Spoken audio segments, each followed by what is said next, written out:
Ce qui est drôle, c'est que quand je suis arrivée, à peine je suis montée là-haut, qu'il fallait que je change la pièce. C'était comme une urgence, donc j'ai changé tous les meubles, vraiment c'était compliqué. Il y avait l'armoire, le lit, il y avait 2 bureaux, j'en ai enlevé un.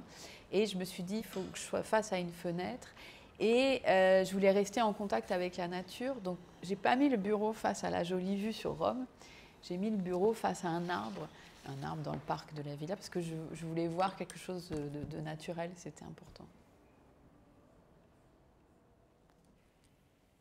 J'envisage donc d'écrire un roman qui s'articulera, enfin qui aura pour point de départ 3 personnages de femmes qui sont chacune liées à, on va dire, un concept, une idée, une figure, qui sont le concept de 2 franges, de zones intermédiaires, de zones d'articulation, la figure de la méduse, aussi bien la méduse comme animal que la méduse comme figure mythologique, et puis enfin la poule, hein, qui est cet animal domestique que l'on connaît bien, mais qui est aussi, dans sa relation avec l'œuf, une figure qui revient dans la philosophie, dans la biologie, dans les sciences naturelles. La première idée, c'est celle des franges, donc ces zones qui sont des zones intermédiaires, des zones de passage, des zones d'articulation entre soit 2 individus, soit 2 écosystèmes, soit 2 situations. En fait, c'est un travail sur les limites, on peut dire, de l'identité, qui ne sont jamais une ligne, mais qui sont toujours des zones plutôt que des frontières, en fait.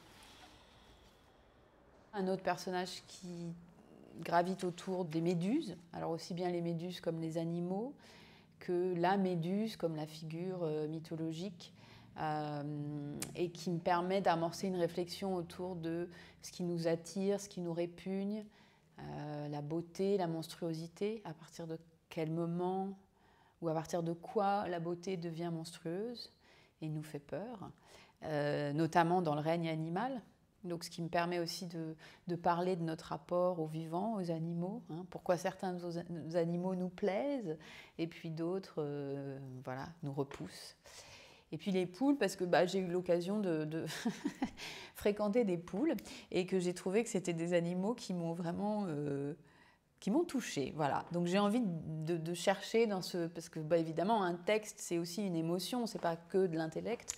Et le bon vieux, si je puis dire, paradoxe de l'œuf et de la poule me sert de base à toutes sortes de réflexions, à savoir qu'est-ce qui nous engendre, l'idée de la forme, qu'est-ce qui fait qu'on est capable de percevoir qu'une forme est naturelle ou artificielle.